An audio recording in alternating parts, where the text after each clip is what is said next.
our road construction projects, and this one won't be any different. As you can see on the screen, they do have a very large transmission water main that's going to be going along the corridor. That's what's shown in the pink, and also some replacement of some local water main that's shown in the blue. And the dotted lines are showing where they're going to have to do some tunneling, usually under the 410 or under the creeks. Again, this is the next section of the corridor, Kennedy to McLaughlin, where you'll see the same thing, is that there is a lot of water main work to be done with the Region of Peel in partnership with them. So the Region of Peel is planning infrastructure to accommodate Brampton's upcoming growth. This work has to be done whether we reconstruct our road or not.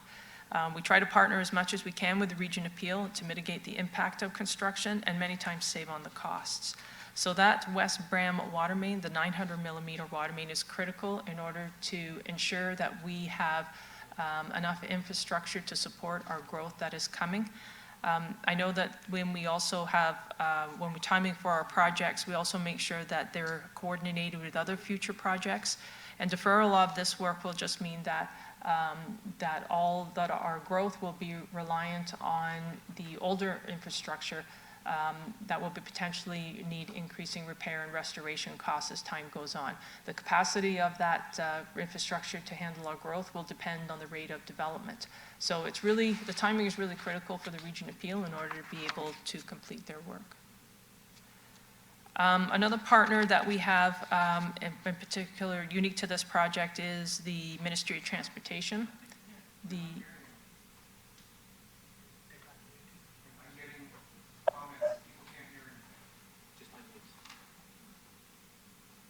you want me to wait, Peter?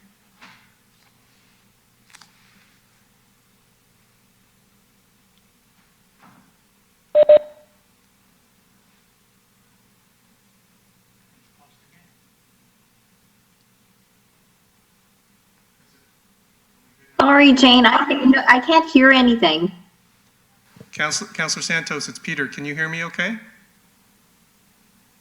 Now I can hear you, but I see the slides moving and no one's talking.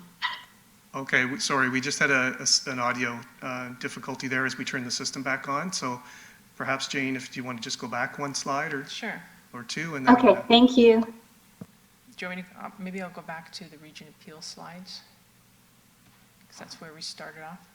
Can everybody hear me okay now? Yes, I can hear you. I'm hoping everyone else can too. Thanks. Yep, everything's good. Okay. Yep. All right, I'll keep going then. So just back to the Region of Peel, I just wanted to mention that the Region of Peel and City of Brampton typically partner when we're doing our road projects. And so you can see on the screen that there is a large 900 millimeter diameter water main that is running along the corridor of Williams Parkway.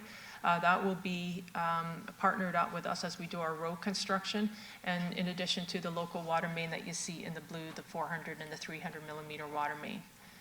Similarly, on the other corridor, Kennedy to McLaughlin, you can see that also that we have some additional water main that goes along the full length of the corridor. And the Region of Peel are planning their infrastructure to accommodate Brampton's growth. So when this work, it's very important to note that this work has to be done regardless of whether our road is going to be improved or not. And we try to partner as much as we can with the Region of Peel just to mitigate costs, but also to mitigate the impact of construction. And it's very important to note that this 900 millimeter diameter water main is a major connection in order to make sure that our infrastructure system can accommodate the rate of growth that's coming our way. And any deferral in their project will just mean that there'll be increased reliance on the older infrastructure that the Region of Peel has, and the capacity of that infrastructure will depend on the rate of development. Another partner that we have in this project is the MTO. They have some major rehabilitation work that needs to be done on the bridge that passes over the 410. It's approximately $4 million worth of work, and we're hoping to partner with them to get it done at the same time, so we don't have any constructor issues where we have to remain separated in time and space. They have advised us that the latest they would be able to start would be spring of 2023, otherwise they're going to have to go ahead without us. And the impact to our project on that would be that we would not be able to go into that area while another contractor is there. And that project is scheduled to last approximately 2 years. So just looking at some of the phases in the proposed schedule, the noise wall had started construction in late 2018. We were scheduled to be complete before at the end of 2019. Unfortunately, we had some conflict issues with our utility partners. We're hoping to get those resolved shortly so we can start the restoration and finish up that project in the next month or so. Phase 2 from Williams Parkway for Kennedy Road to North Park is scheduled to start in spring 2022, and Phase 3 going the other way on Kennedy to McLaughlin, spring 2024. As we mentioned, there's lots of planning and policy documents that affect our roadways. We have the provincial growth plan, and also from the region of Peel, their official plan and their long-range transportation plan. There we coordinate all our projects so that the network of roads are working as efficiently as possible. Our official plan and our transportation master plan are currently under review. But also the Brampton Vision 2040, the City of Brampton Active Transportation Plan, and the Vision Zero that was approved by Council in 2019. All of those we were already trying to incorporate in our road designs. The complete street context design study and the community energy and emission reduction plan are in progress, but we are working with staff to ensure that those the goals of those plans are included in our projects. The Brampton 2040 vision was a very important document for us. It recognized growth and challenges of travel demand. It talked about providing choices for residents in terms of travel to increase safety of all users of the right-of-ways, and also to change the priority. So making pedestrians a priority on the streets as opposed to the car. A key recommendation of the Vision of 2040 was to apply a complete streets lens to the design and retrofit of Brampton roads in order to achieve people-friendly and environmental sustainable places. So the images that you show a spectrum of streets on Brampton. Those are intended for motor vehicle throughput, and those are intended for high-quality amenity spaces. We are also looking at multimodal levels of service. This takes into account other service perspectives such as pedestrian, bicycle, traffic, and the auto level of service. In the past, we have inherently used an auto-based analysis, and with that, you get auto-centric environments. And so if you need to look at other modes of transportation, there are other things that you need to look at, as shown in some of the squares on the left. So with these considerations, we incorporated a lot of these in some of the different design options that we will show you later on in the presentations. But our partners in transportation planning are undergoing a review of the TMP, which will be done through a complete lens and using the multimodal level of service consideration.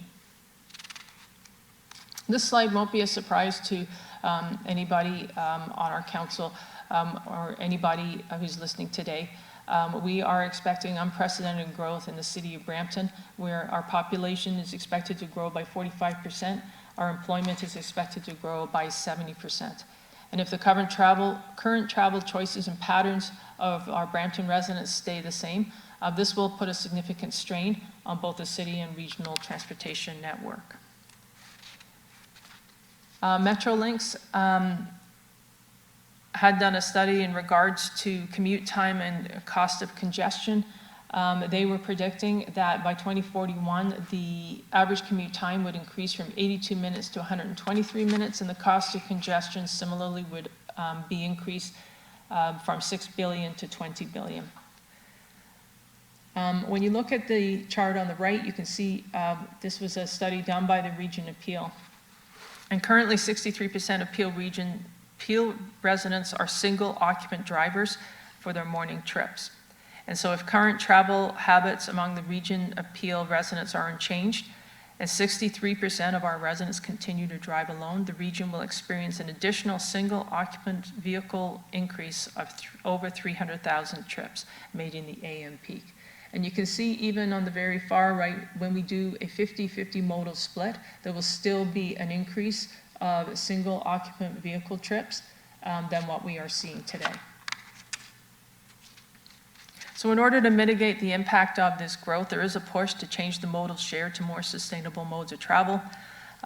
We are seeing, what we are trying to do is reduce the target of single occupant vehicles down to a 50% share and increase the share of other sustainable modes of transportation.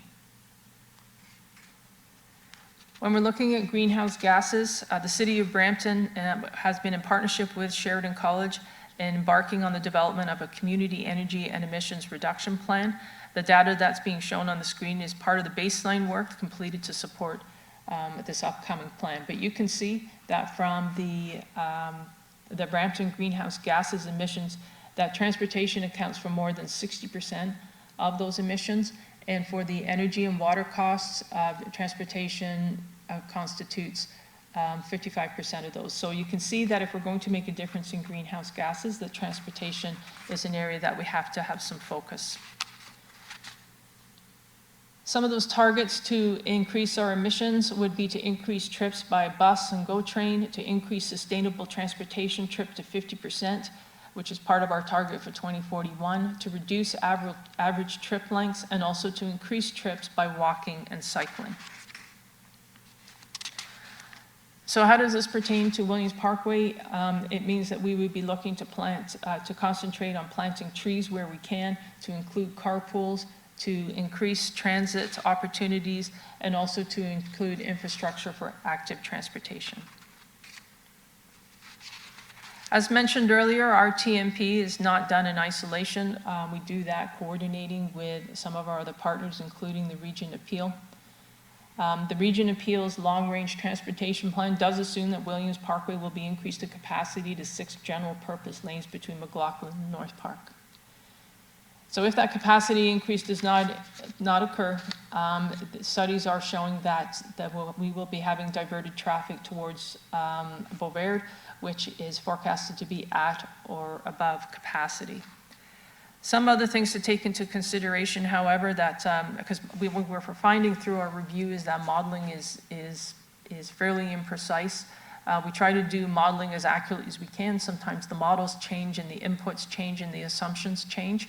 But some things that haven't been put into consideration yet are factors such as the arrival of the connected and autonomous vehicles, plans for BRT along some of the east-west arterials such as Queen Street and Steeles Avenue, which may take some capacity for vehicles off those roads, and also the recent pandemic and how that might change our travel plans as we go forward.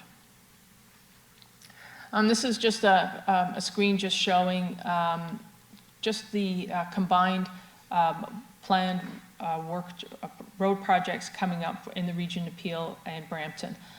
Everything that you see in the green and the orange are proposed to be 6-lane road widenings in the future.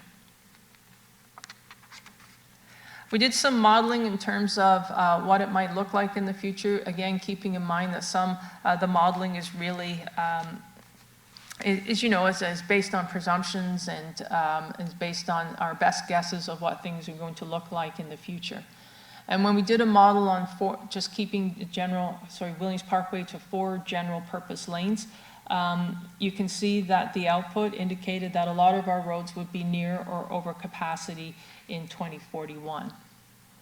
When we did the same analysis with 6 general purpose lanes, even though that's not one of the options that we are considering, you can see that there is some relief on some of the roads, but again, a lot of our east-west routes are near or at capacity. And we are unable to model the HOV transit lanes. One of the inputs that you can't put into the model is an HOV transit lane, because you can't predict how many people will change their behavior over to that mode of transportation. So similarly, we looked at total travel time along the Williams Parkway corridor. The blue would indicate what the current scenario, what the current times are going across the corridor. The red would indicate if we kept to 4 lanes and there was no other change in behavior going forward. And the yellow would indicate what would happen if we had 6 general purpose lanes. And you can see that even though the 6 general purpose lanes do provide some relief in terms of travel time, it's still more than what there is currently with the 4 lanes. So Capital Works takes carriage of some of our city's most expensive road projects. A lot of the projects that are undertaken by my team are mainly funded through DCs. So through development charges, my projects get funded through 90% and 10% tax. And the DC Act dictates what you can collect for and what you can use them for. So with road DCs, we can only fund capital projects that add capacity to the vehicular transportation network as a result of new growth. And it is intended to fund the first round of construction. I know that there is some allowance for multi-use pathways, but we have incorporated some of those, some of the ins and outs of how you can apply the DC funds to our projects in our options. I will note, though, that I know when I come to budget and a lot of my projects look like they are a big number, and a lot of times because they're DC funds, they tend to get not scrutinized as much as they would be if they were tax. I just want to remind everybody, though, that the DC funds are not unlimited, that we do need to plan out our growth projects to ensure we have adequate DC funding in the future. And you'll see later on in the presentation, we have a list of upcoming growth projects that will need to be funded by DCs. And this just shows just the trending over the last few years where the amount of DCs that we are collecting is actually decreasing as time goes on. So as we look at our options that are under consideration, we've got 4 of them to review with you. The first one is 6 lanes with HOV and transit. So that would be 4 general purpose lanes with the 2 additional lanes added to accommodate HOV and transit. That was what, when we did the traffic reassessment, right before, as we were going through our design process, this is one of the options that had come forward. We also looked at 4 general purpose lanes, just keeping the general purpose lanes the way they are now. We also had an opportunity, we thought, well, you know, can we make, how can we make best use of the boulevard space? Because the Williams Parkway is such a tight corridor. We wanted to make sure we had as much as we could to make sure that we were taking efficient use of the boulevard space. So we thought if we actually just squish the lanes together and got rid of the boulevard in the middle, only had a small median in the middle, that additional space might be of better use on the outside of the right-of-way. And then the 4th option that we looked at was just resurfacing of the existing pavement only, where we would leave everything exactly the same, but we would just resurface the pavement, because as you know, because we thought we were going to be doing this construction at this time, that we have not been doing any repaving of Williams Parkway. So what's not been considered are the additional lanes for single occupancy vehicles or general use. We did not include those because they did not seem to align with some of the most recent visionary documents that have been approved. But all of the options, other than option 4, so options 1 through 3 do include a boulevard multi-use path on both sides, cross rides for cycle crossings at intersections, signal optimization at all intersections, reduce lane widths in order to slow the traffic down so there's not as much speeding on Williams Parkway, as much streetscaping as we can possibly put in. So you'll see that there, because it's such a narrow right-of-way, that we had to make some choices in terms of what got included and what didn't, but we can review that. And then also any widening of existing or adding new structures to include for a multi-use pathway. So this is the first option. This is at mid-block. This is 6 lanes, 4 general purpose, and 2 HOV lanes or transit. With this option, if people do change, if residents do start to change their behavior and start using the HOV lanes and using carpooling more often in transit. We do believe that this will reduce in less traffic congestion and infiltration to the road network as a whole. It does encourage moves to that different kind of behavior in terms of travel, provides different kinds of choices. And it does provide a more efficient transit service, but I do want to point out that transit at this time is not considering this corridor as a future Zoom or BRT route because the numbers and the ridership is not there. But as it will provide a more efficient service because they will be in a lane that's not as congested with traffic. It aligns with the EA and the current reassessment work that we talked about. It provides the most people-moving capacity, provided people start to change their behavior to those different modes of transportation. And it does allow for some additional traffic capacity when those nearby construction projects are getting done. And we're thinking of projects like Vauden, where we're putting in some bike lanes, or in the case of where we're going to be doing some work in the downtown. I will point out, though, that it is the highest capital cost. You will note later, I've got a summary slide where it talks about the split between DC funding and tax funding. But it is the highest capital cost of the four options that we have. There are limited opportunities for landscaping along the corridor. Like I said, it is a fairly limited 36-meter right-of-way, so there's only so much we can fit in. At this point, the HOV lanes on the 410 do not extend to Williams Parkway, but we'll give you an update on that on the next slide. And we will have to figure out a city policy for HOV lanes by the time this becomes in use. So as I mentioned, transit is not considering this a corridor as a future Zoom or BRT route. There is reduced perceived safety for the residents and cyclists because the cars and the vehicles are going to be fairly close to where they will be on the multi-use pathway. And there's less aesthetic public realm because we're just unable to put street trees or any sort of soft landscaping in some areas of the corridor. In terms of the HOV lanes on Highway 410, there is a plan to extend those from Queen Street to Countryside. When we talk to our partners over at the MTO, at this point, there's no anticipated environmental assessment study start date because that's contingent on funding, and as such, we're not quite sure when the completion of those HOV lanes will be complete. So as far as the MTO, the current construction status of this project is listed as planning for the future, but there is an intent to extend those HOV lanes all the way up to Countryside. This is one of the renderings that we have. We have many more, but we were just trying to show just generally what it might look like. You'll notice that that we're also trying to use some of the colored concrete along the roadway where we are unable to put trees to complement the noise wall that is already there. And looking at some of the trees, there are some places where we're not going to be able to put trees along the corridor should we decide to go with this route. We tried to pictorially put where we would be able to put them. So where we can put trees, we would put more trees than what we normally would, double staggering in some places. But you can see just from these pictures that in some cases you'll have more trees than you normally would, but in other places, in particular, you can see that corridor from Kennedy to Rutherford, there's not going to be a lot of opportunity to put any soft landscaping. But in other places where we can, we will double count them. We will double stagger them and put them in.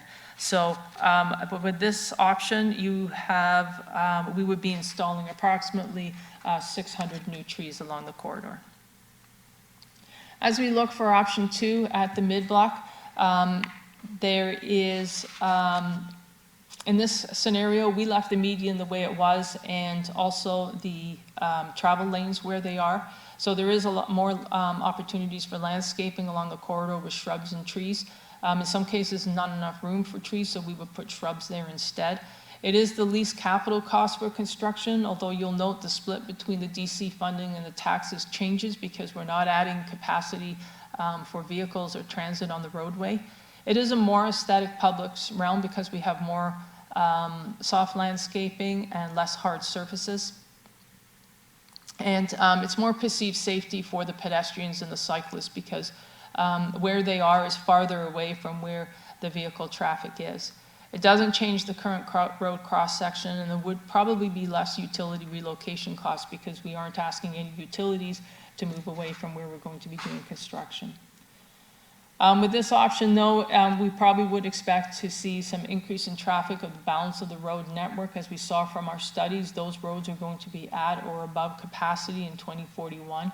It will result in a slower transit service because those buses are going to be stuck in the same traffic that everybody else is. And there will be fewer opportunities to encourage mode shift away from the single occupant vehicle. It's just not giving, it doesn't give the choice to do that on this corridor. It doesn't align with the EA or the traffic reassessment work that's just been completed.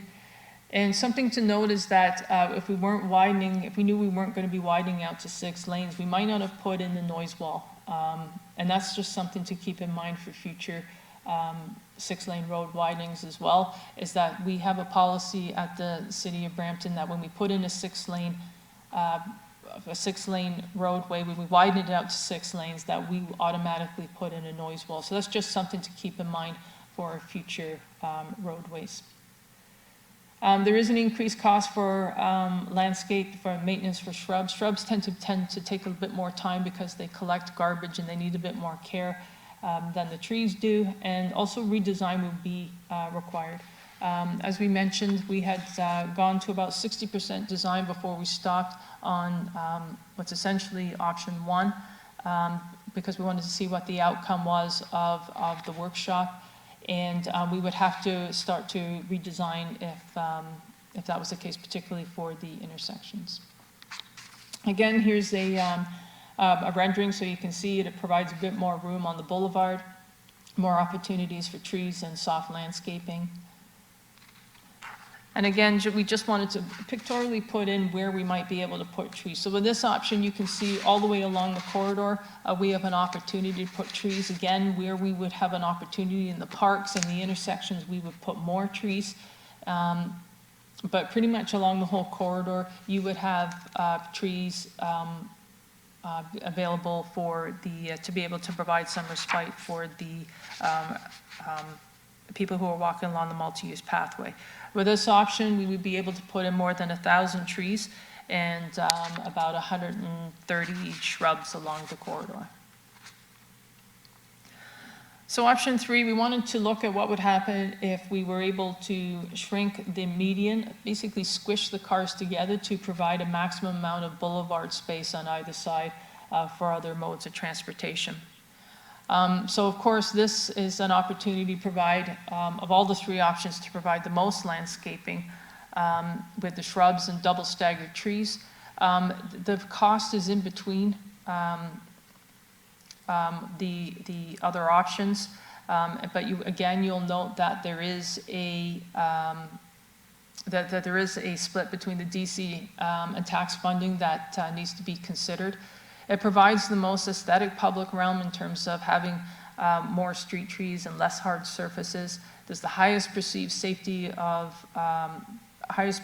level of safety for pedestrians and cyclists because we are able to take them farther away from the driven vehicle lanes, and it's the least amount of pavement width. Again, all the issues are the same with option number 2 in terms of increasing traffic on the balance of the road network. Again, there would be slower traffic transit service along that route because they would be stuck in the same traffic that everybody else is. And this is all assuming that that travel practices are going to stay the same. Again, it doesn't align with the EA or the traffic reassessment work that we've recently done, and the same issue with the noise wall. It might not have been required had we have known that this was going to be a consideration going forward. Again, this would require the most redesign. We would have to redesign the whole corridor pretty much right from scratch, and that would delay our construction start. And also, just because there's more landscaping, there would be, we would expect there to be increased costs for landscaping maintenance along that corridor. So option 3 just shows, we did just another, in the same area, you can see that there is more space to do more soft landscaping in the boulevard area. And again, when we're pictorially just going through where we can put trees, you can see all the way along the corridor, and this option we're able to put, in a lot of areas, double staggers of trees. In fact, with this option, we would be looking at probably putting in over 2,000 trees in order to complete the streetscape. So this is just a summary of our cost estimates. You know, we've got the total cost in there, but it does show the split between DC funding and tax, although keeping in mind that the DC funds aren't unlimited anyway. The option 4 we've included down there if there is some appetite just to resurface Williams Parkway. It would last approximately 15 years, but then we probably have to do a full depth reconstruction of about 15 million with the same cross section when we redo it. Just looking at the corridor as a whole, when you look at the west leg of Williams Parkway, going from McLaughlin West, the TMP did not recommend a 6-lane road widening in there, so that would just stay as it is today. Where you see the blue and the yellow, the yellow is what we're talking about in terms of our design choices as we go forward. The blue constitutes where we constructed the noise wall that should be complete in the next month or so. The next, still going east between North Park and Torbram, that EA has not begun yet. So any decisions that we make along this area of Williams Parkway will influence what happens in that area as well. And as I mentioned earlier, a lot of times when when the TMP recommends, say, a 6-lane road widening, we always confirm that through the EA, and then again, we always try to do a traffic reassessment right beforehand just to see and make sure that all of our assumptions about traffic and how it's going to move is still true. And you'll see just on the very east leg of Williams Parkway that the traffic reassessment and the EA did not recommend a 6-lane road widening, even though that was recommended as part of the TMP. So they will be staying as 4 lanes. So it's really the middle part between McLaughlin and Torbram that we would be looking at whether it needs to be 6 lanes or not. I'll just also point out that at the intersection of Williams Parkway and Airport, we will be doing some work partnering again with the Region Appeal as they improve Airport Road. So every session of council, we do try to get our 10-year capital plan approved. This is the plan that was approved by this council in 2018. We try to get it approved every council because our partners that work with us, whether it be the region, the city of Mississauga, the MTO, or utilities, rely on us. You know, they rely on this in order to be able to coordinate their work. And in some cases with the utilities, they would go ahead and do their work ahead of us being there. So they want to make sure that their work is aligned with the work that we have got upcoming as well. And Williams Parkway is just one of many pending 6-lane road improvements that have been proposed for the city of Brampton.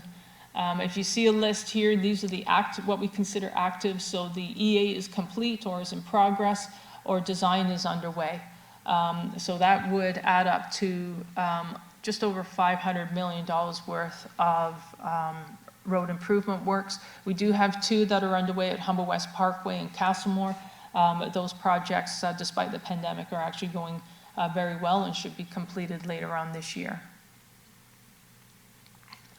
These are our planned 6-lane road improvements. These are a little bit further out, but as we start to look at a review of the TMP and the complete streets and multi-mode level of service, these roads will probably be influenced by those decisions going forward. So those EAs haven't started yet, so we do have an opportunity to include a lot of those ideas into these road projects going forward.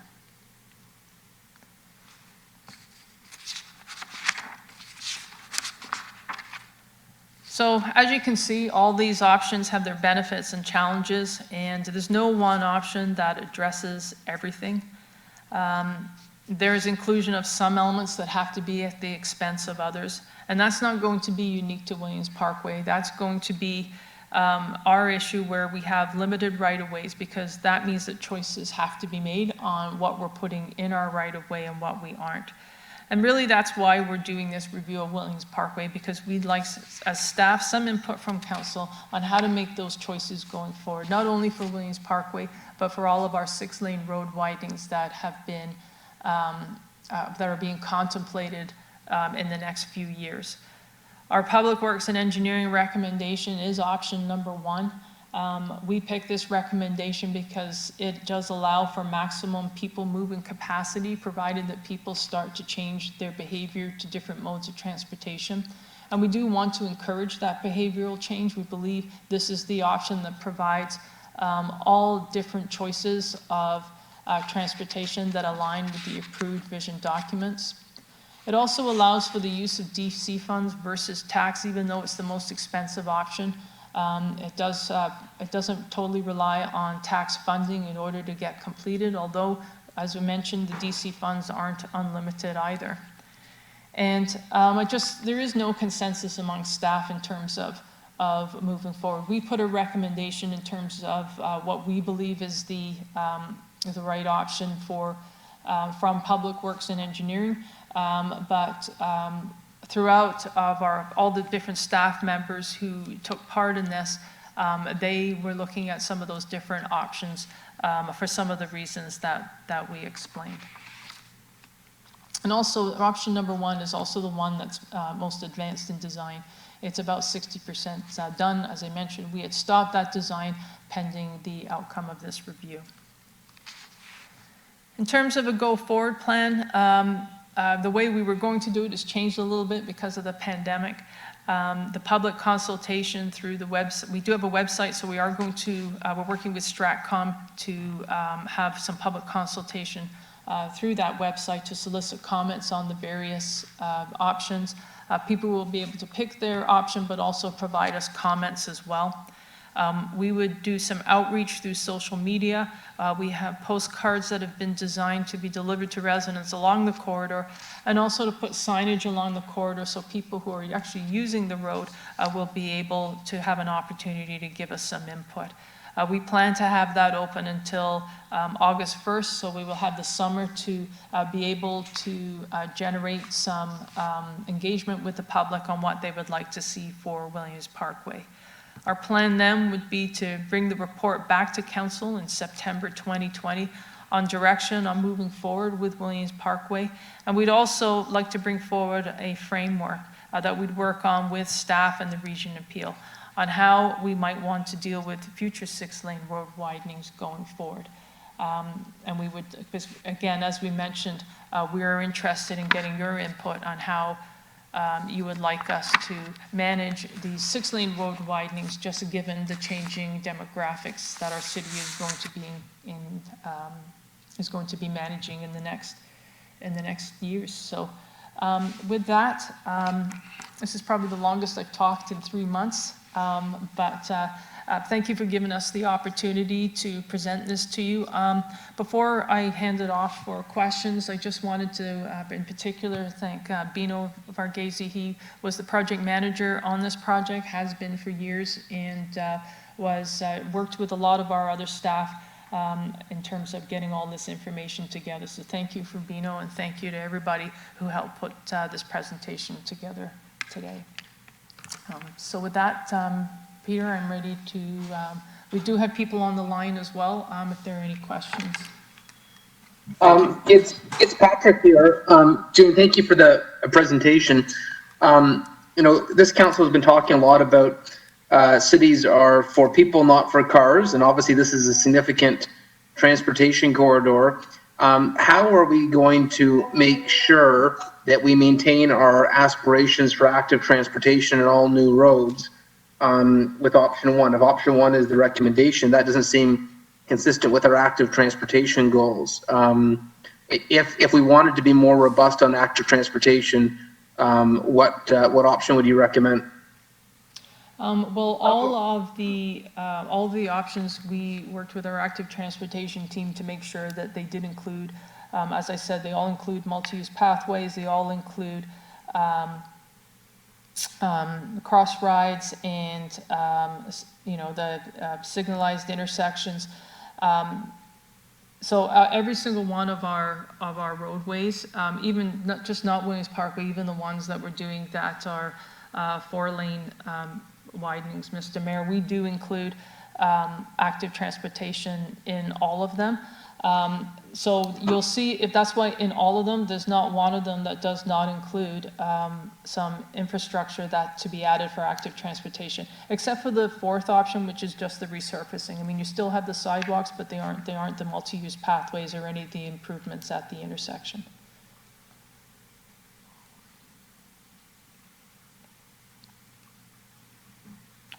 Thank you. Hi, Jane. Councillor Vicente here. Thank you for this presentation. Are we going through the list? Oh, is there a list? Yes, me, Councillor Santos, and Councillor Williams. I see on the board the speakers list. I was not aware. Proceed. Sorry. Oh, you don't see it because I see the list here. It says speakers list number 1, 2, 3, and 4, 3 of us. So go ahead, Chair. Mr. Chair? Councillor Vicente, if you wish to proceed, Councillor Fortini is giving you the floor, and after Oh, you speak, it'll be no, Councillor Mr. Fortini, Clerk, Councillor Santos, I am now aware of the list. I am happy to go along with the list as it is. Okay, thank you. Thank you, Mr. Chair. Jane, thank you for the presentation. Can we put option 1 back up? I want to ask 2 questions there. I see on the picture, which I don't.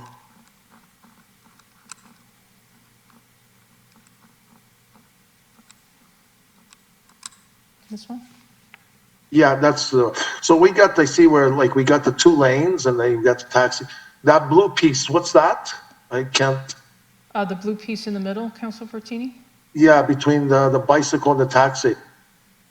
Oh, that's what we consider the kill strip. It's just an area where if there's going to be, for additional snow storage, we would put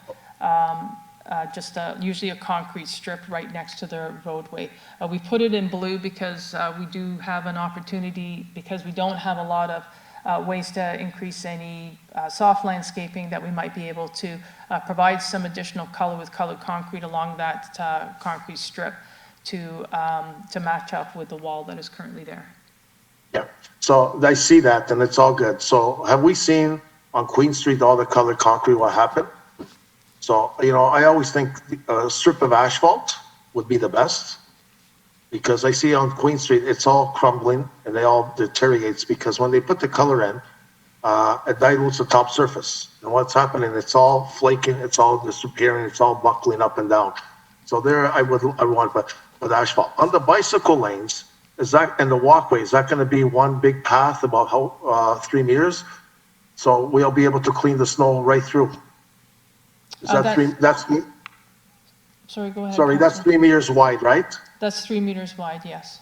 Yeah, that would be great. I just wanted to see more trees, but that is fine. Yeah, just on that part there in the concrete, I see a lot of places, they just put asphalt. It's a lot cheaper.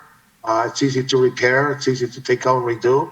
When you start doing all this colored concrete, I seen down at Toronto where they did all around Yorkville and Royal York, it's all gone. They're taking it out. Vaughan took it all out, and they're putting these interlocking. And along Queen Street, it's all already disappeared, and it's only been there 8 years. So it's big money, and every time you repair, you're never going to match colors, and it looks more tacky. It's better with asphalt. My other question is, it'll be easier for the snow. And the trees, I already said. On the noise wall, you mentioned if we knew we're not going to widen this, we wouldn't do the noise wall. I thought the funding for the noise wall had nothing to do with a wide road. Is that true, or has it part of the road? I believe now that, and I'd probably have to just check in with finance, but when we decided that when we do 6-lane road widenings, that we would include a noise wall, that would be included in the DC funding. But I'd have to just double check with finance. I don't know if Janet's on the call. Well, that's fine. You can get back to me on Okay, that. yeah, I can get back I to you. always thought they had nothing to, another thing. So, you know, you drive around a lot of my area, the Bramley area, you see people with wood fence, so one's white and one's black, one's green, all these different colors. And it doesn't look nice. Now we got the region appeal, there's a light, you could say between a pink and a red, I would say. It's a solid concrete fence and they're using all this regional roads and it holds up pretty well. We use a dark red, which I seen on Bramley, just south of Bavard, and it's that spray thing. It's that cheapy little thing that actually it's all starting to peel. Now we're coming along, we're building this other fence, different colors. Like we got to try to stick with one or two colors because we don't want to turn all different colors. So how did this fence get picked? Who selected the color and the design? On Williams Parkway, you mean, Councillor? Yeah. Yeah, Yeah. so on Williams Parkway, when we first brought this to our senior management, in terms of going forward with the noise wall, we were asked at that point to make sure that, because the right-of-way is not really very wide, we were asked to make sure that we don't have a gray or brown wall that might make it look like a concrete corridor, was the expression. So we were asked to come up at that time with a different kind of design.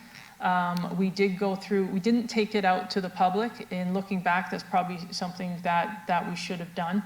But we did go through, the different, the steering committees and teams that are here to look at what might be appropriate.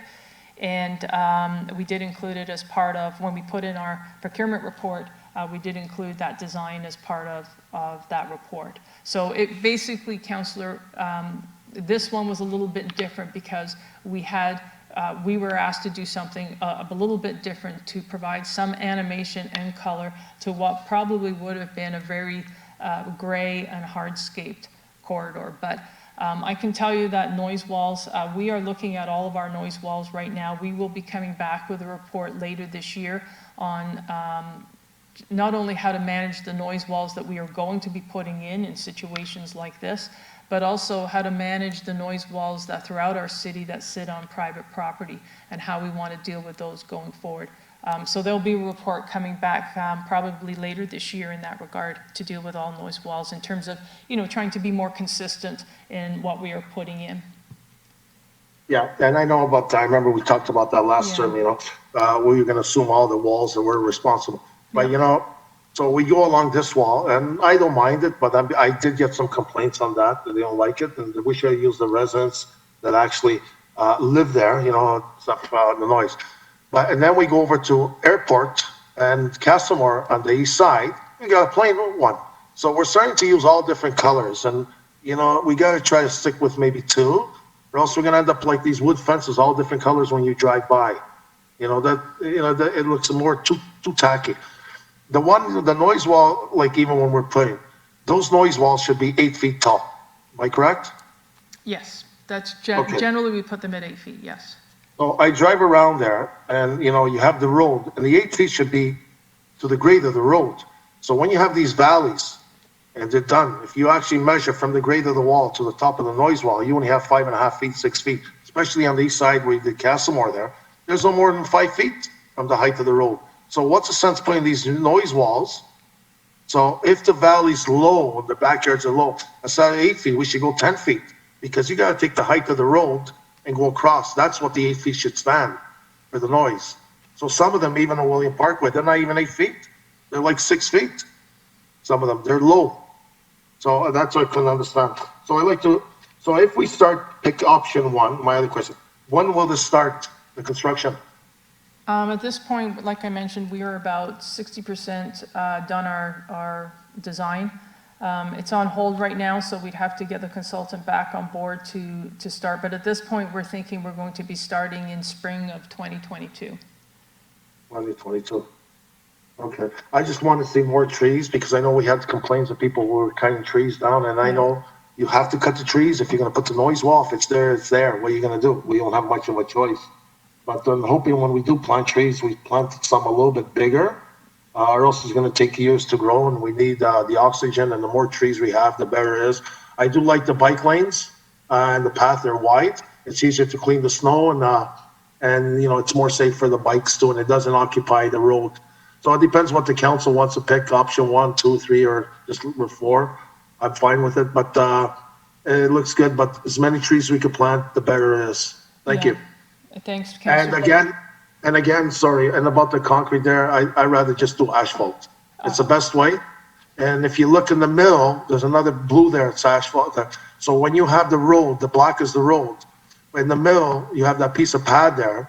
So you're gonna have, if you notice along Queen Street, it's all buckled. That's got nothing to do with the frost. So what ends up happening, you have the curb and gutter on both sides, and then they pour that concrete in the middle. The expansion joints are not right through. They only put a strip of 1 inch. So what happens is it expands in the summer and it shrinks in the winter. So when it expands in the summer, it's got no play, and the curb and gutter is stronger than the pad in the middle, and that's why they all buckle up in the air. So when they do things like that, or we should do pieces like 25 feet and skip 25 feet and then come back, then now you have to put the 5-inch expansion joint right through and that little strip of 1 inch, because it doesn't even make sense to put 1 inch there, because at the bottom it's all connected. Okay, thank you. Okay, thank you. Thank you, Councillor Fortini. The current list has Councillor Santos, followed by Councillor Williams, followed by Councillor Vicente. Councillor Santos? Thanks so much, Peter and Jane. Thank you for the presentation. Just in follow-up to what Councillor Fortini was saying, which option has the least amount of trees that will be planted? Option 1 would have the least amount of trees. We'd still be able to plant about 600 of them. But when you look at option 2, that's about 1,000 trees. And for option 3, you would be up to just over 2,000 trees.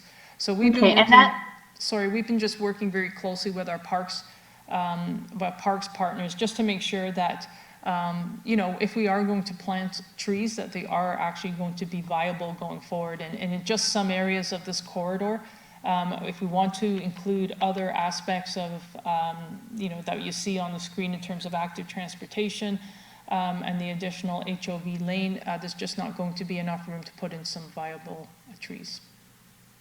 Thank you. And to Councillor Fortini's questions about trees as well, is that net new trees, or do we have the number of trees that have been cut down so far in the process and that will be cut down in the process because of option 1?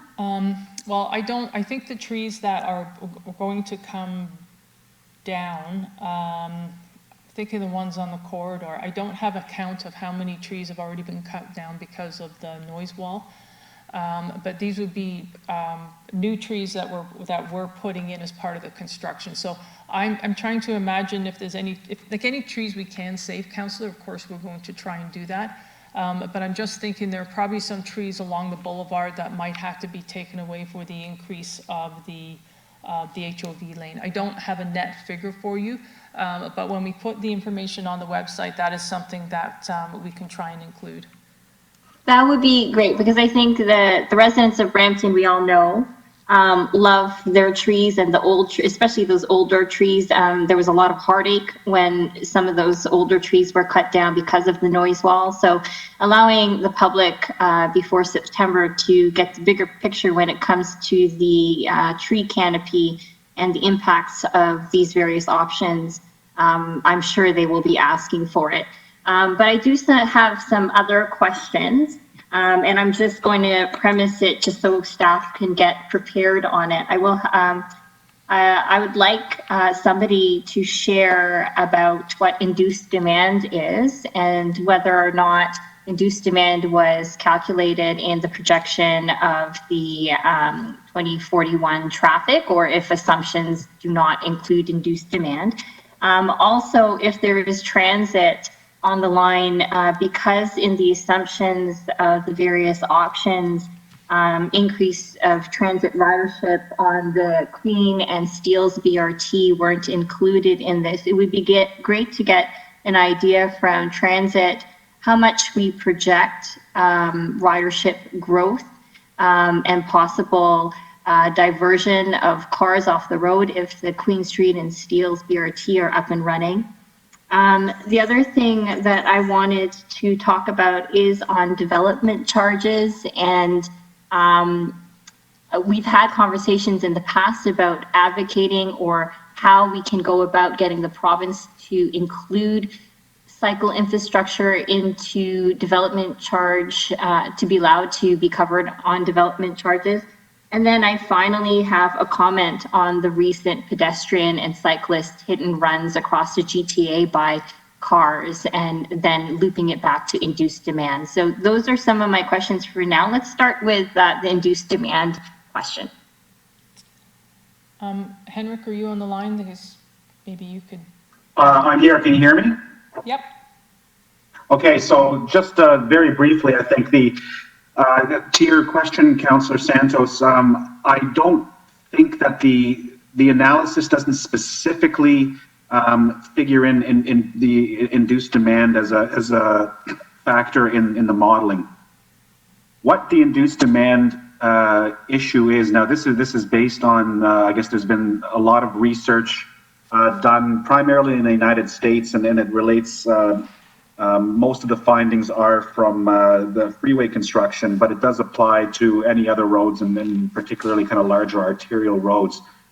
It's essentially the premise that if you build additional capacity onto that roadway, because you're not only alleviating some immediate pressure, you're also providing that perception of more room, and you're actually attracting potential users to use it who would not otherwise be doing so. So essentially, I think the way that's borne out the best is that when we do the capacity analysis for, let's say the road in a 4-lane configuration versus a 6-lane configuration, you don't actually see any improvement in the level of service. And in some cases, it might actually be worse. Now, that's not to say that you are providing additional capacity, but you also have that many more vehicles on there. I think the examples that have been borne out elsewhere, there is, I mean, obviously there's a bit of a trade-off here because congestion is something that we're trying to mitigate and manage, but it's not, we can't escape it. Which is why the imperative is to try to move to these alternative modes. But I think if we build the additional capacity for these roads, they alleviate these peak hour pressures, because these demands and the analysis is typically based on the peak AM and peak PM flows when the travel times for motor vehicles are slower than they are at other times of day. But when we look out to the future, we are not actually solving that problem. We'll get right back to where we started.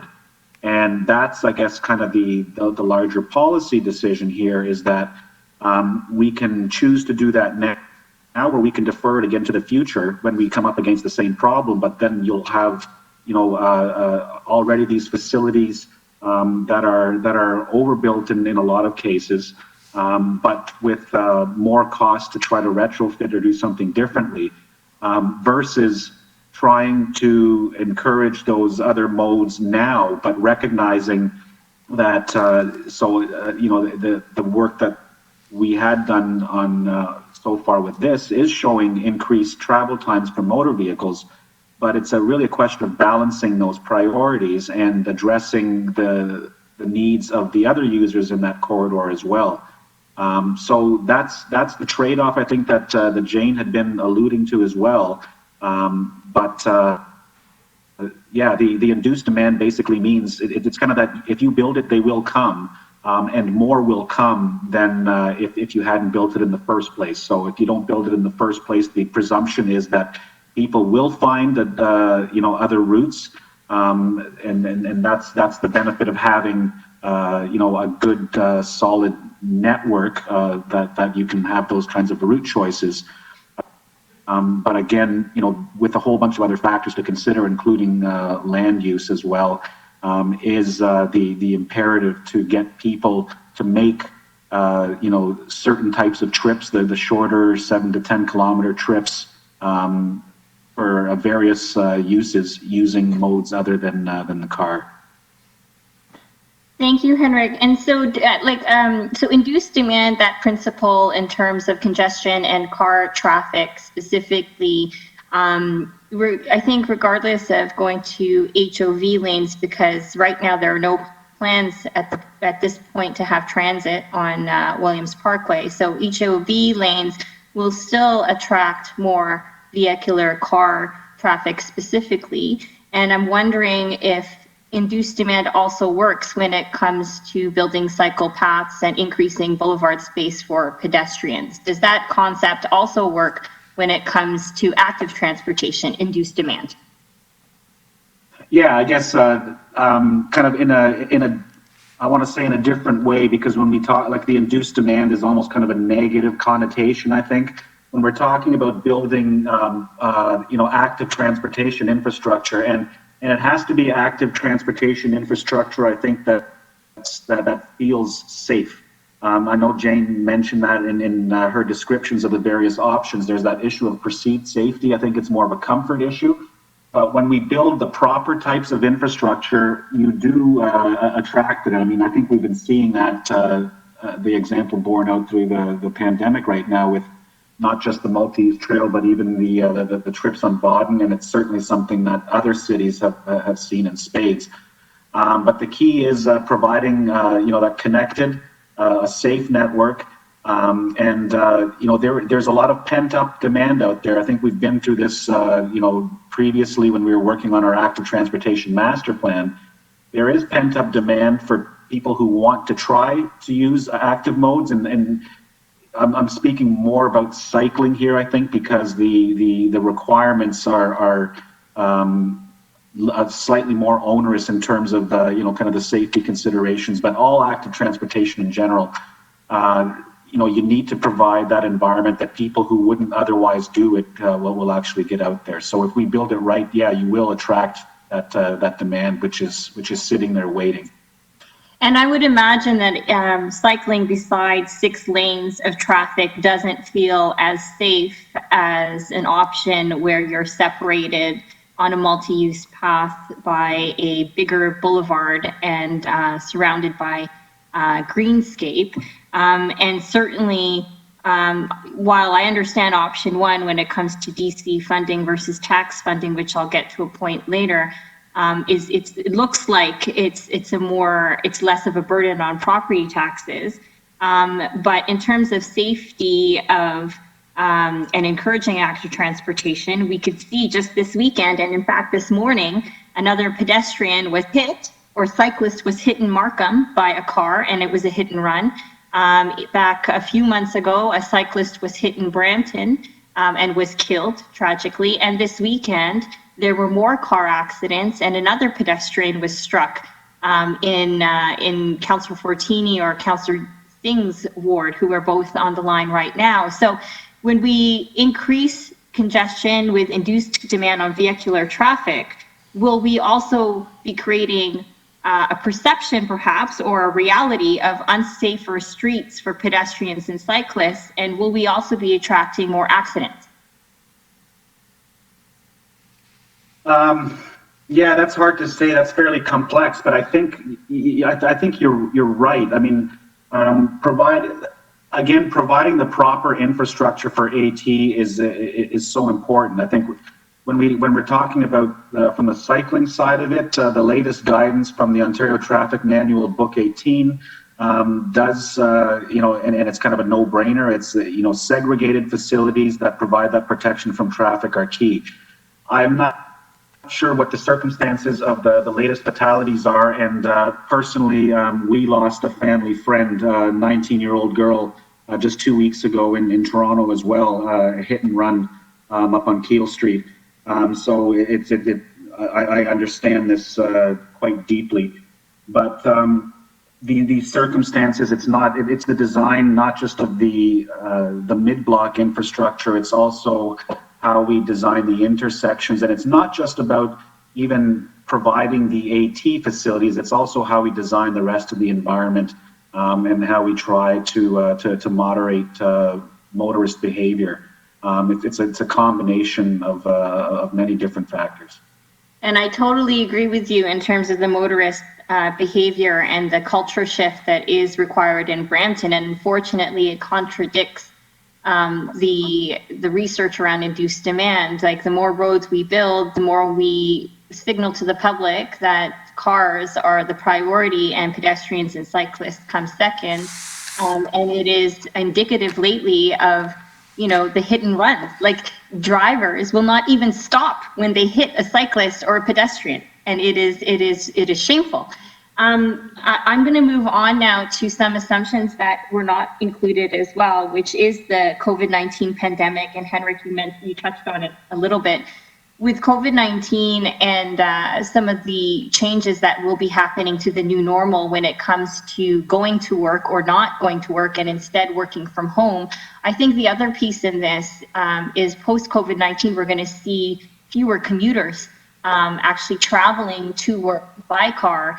And many of them, most of them are white collar workers, will be finding more time working from home because of the new circumstances we live in. That's all kind of assumptions in my own brain and talk that people have been having in media, but I think that's something for us to consider as well.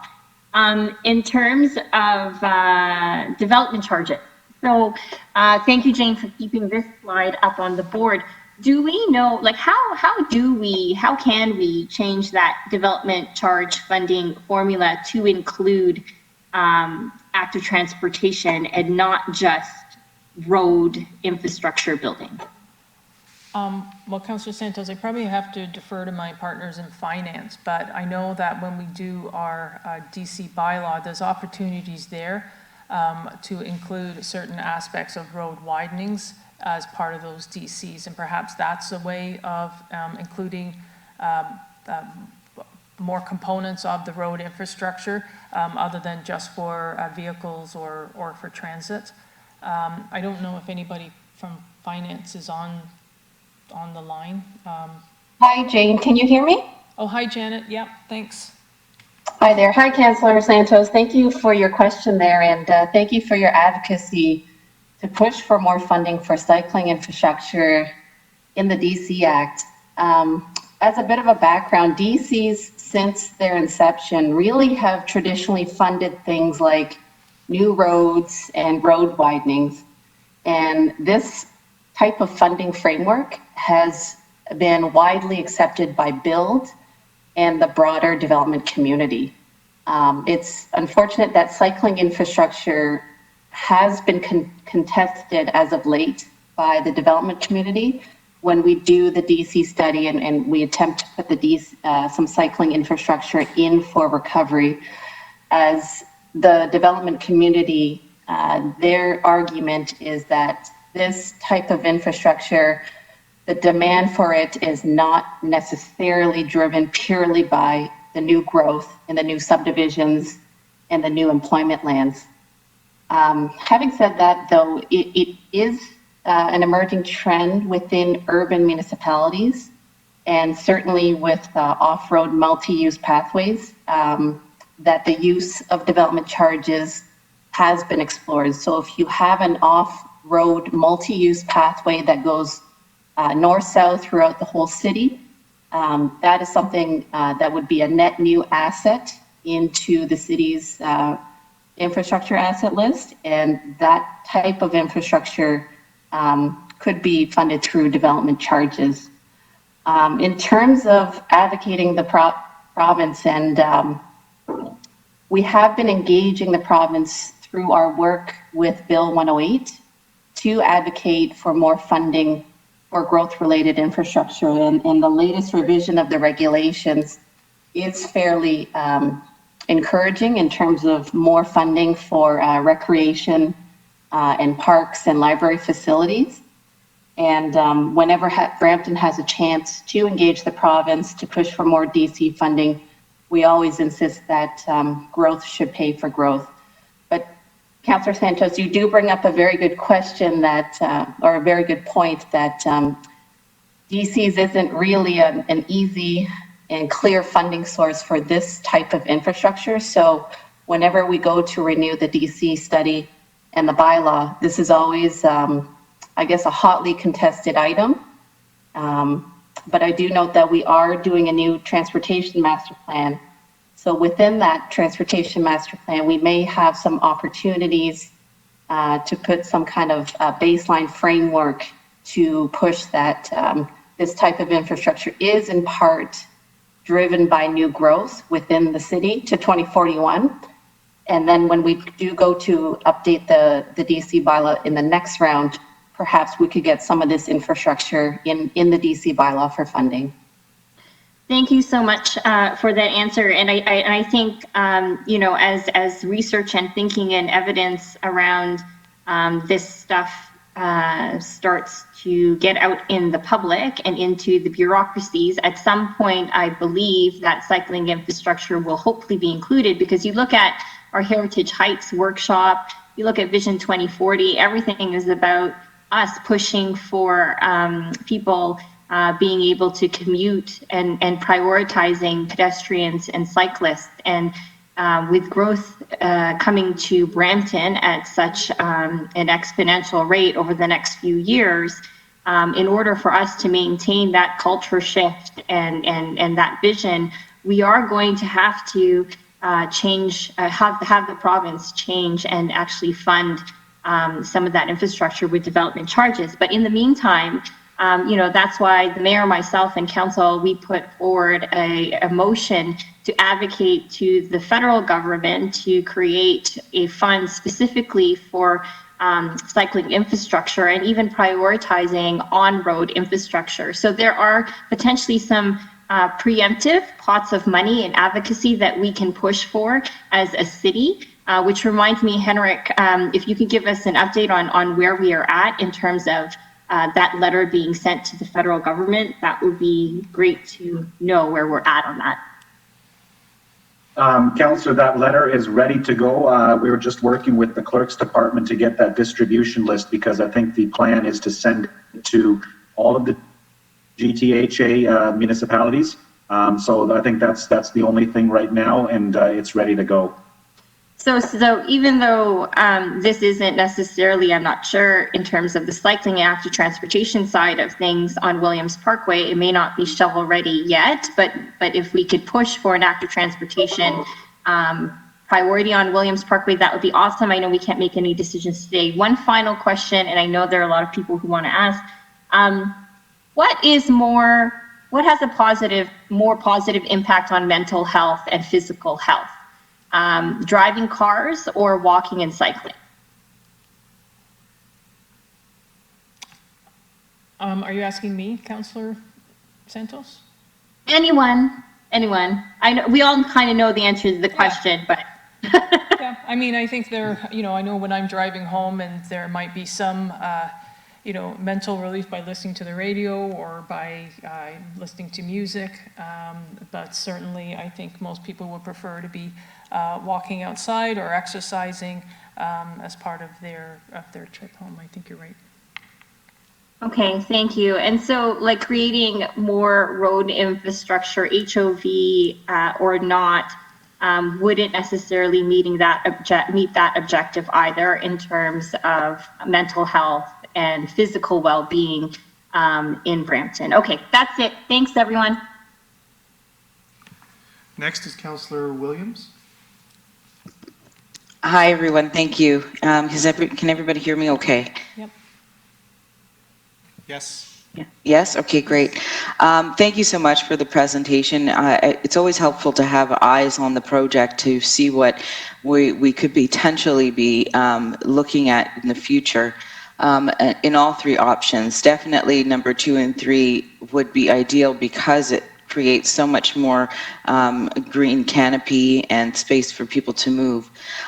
So with regards to this option on the screen, option 1, the HOV lanes, just for clarification, those will be for transit and for cars who are carpooling. Is that correct?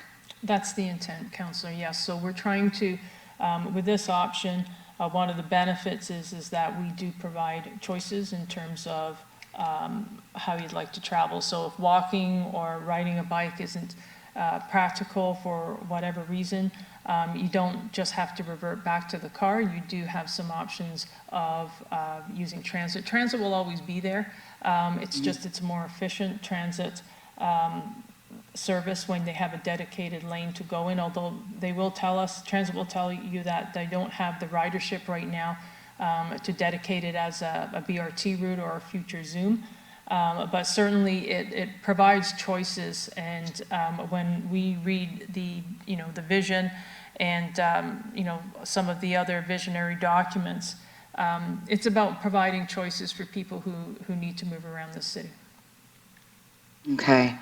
So I think that the concern that many of us in council, and I think when we're watching and looking at these renderings, the space, that 3 meters space for people to be able to use active transportation is very close to an HOV lane. And I think if we look at the HOV lanes on the highway, not everyone uses them properly. And some people use it as a free ticket to speed as fast as they can to bypass the traffic. Whether they have more than 2 or 3 people in the car. It's like, okay, we're carpooling, let's get to where we need to go faster.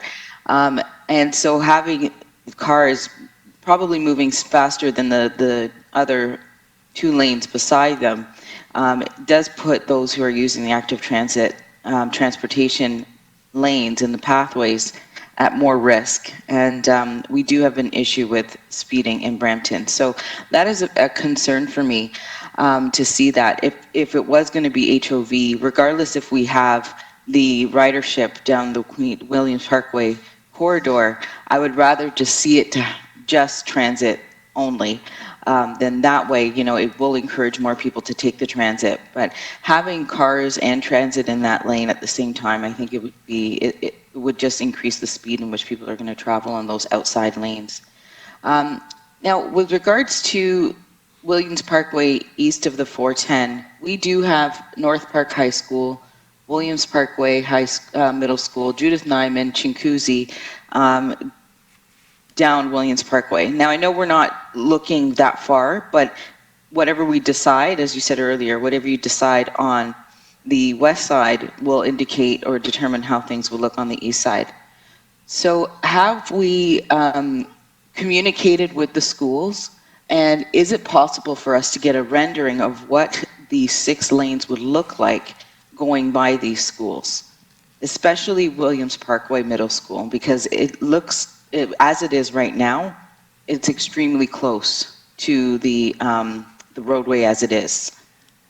At this point, Councillor Williams, we have not reached out to the schools because that portion of the, I believe those schools are in the next, I'm just trying to picture where they are on the corridor, but I believe they're not in the corridor that we're contemplating now. Is that correct? Well, North Park is. Right. And North Park is the high school right east of the 410. Right. So we're happy to share that reach out to the schools and also to make sure that we get their input. It's a little difficult right now just because of the situation that we're in. Usually we would have a public information center where we would go to the schools, also have information at the schools for parents to look at. It's just not possible at this time. But we're certainly, we're looking to get as much input as we can. So okay. We're happy we'll discuss that internally to see how we can get that input from those schools. Okay, it would be great to start looking into that now because, like I said, the decisions that we make for the west side of Williams Parkway, of the highway, it will kind of impact how we make our decisions for the east side. And I'm really concerned with the roads widening on that side. Now, also, we did lose a lot of trees, and we did, it was quite devastating, especially as you go west of the 410, east of the 410, with some of those beautiful tall trees that had to get taken down. It caused a lot of upset, and that's just going to continue as you continue to move east. Now, there are areas where the houses and the fences are set back from Williams Parkway, and they therefore don't require the noise wall. But if we are going to be increasing the amount of cars going through those areas, is the potential for noise wall needed down those roads in the future, if we're expecting the amount of traffic that we're trying to set up for here? So, Councillor Williams, what we usually do when we're determining whether a noise wall needs to go in or not is we try to look at modeling in terms of noise levels. And when you consistently hit above a certain noise level, then we would put in a noise wall. As it turns out, for 6-lane road widenings, we've decided as a city that with all 6-lane road widenings, we would be installing a noise wall. But we do have the opportunity, we did it actually over at Castlemore, where there was a situation on Castlemore where the noise wall is going in right now, where the same situation where we were going to be taking down a lot of trees, and we did go back out to the residents to say, you know, we explained the situation. If you'd like the noise wall, as we've already planned to do, just please keep in mind that there's going to be a lot of these really large trees that are going to be taken down. And we went out to the public just to do a double check, just to make sure that, like, are you okay with this? Like, we didn't want the same situation to happen in terms of Williams, where it was a surprise to some of the residents that those trees were going to be taken down. So we did go back out, and we might have an opportunity to do that on the next area of Williams, where, you know, instead of putting up a noise wall and spending the money to do that, maybe there would be some opportunities to do some enhanced landscaping. But again, the amount of landscaping you're able to add really does determine, really is determined by how much you put, or how much you're trying to fit into your right of way. Okay. So when we look at some of these walls, noise walls, and the increased lanes in these walls, I was thinking about this, and it's funny that you have the picture here with the street lights. The street lights, are they going to be are replaced with taller street lights now because of the capacity and it's almost going to look like a mini highway. So will the street lights, the height of them, be changed? I don't know if they'd be changed. I mean, we'd have to take a look at the design, because sometimes you can put more of them in, and sometimes with the LED you get more output.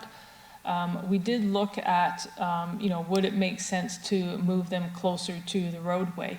But that would mean then that the back end of where the people are would not be lit. You'd almost have to do a double head.